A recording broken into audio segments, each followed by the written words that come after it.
বসবাসরত জয়নাল আবেদিন এবং ভূমিদস্যু রমিজউদ্দিন এবং আব্দুল হামিদের নেতৃত্বে প্রায় 4 থেকে 500 লোকজন প্রতি বছর আমরা যে ফসলি জমি চাষ করি, ঠিক ফসল মারাই মৌসুমের সময় তারা এসে জোর জবরদখল করে অতর্কিতভাবে তারা ফসল কেটে নিয়ে যায়।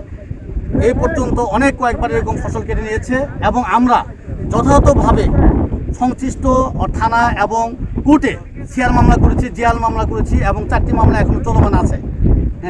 এবং তারা বিভিন্ন সময় আমাদের লোকজনকে হুমকি দেয় যে এই এলাকায় ফসলি জমি আবাদ করতে হলে আমাদের চাঁদা দিতে হবে, এরকম 2-1 লাখ টাকা তারা চাঁদা দাবি করে, না দিলে তোমাদের ফসল কেটে নিয়ে যাবে।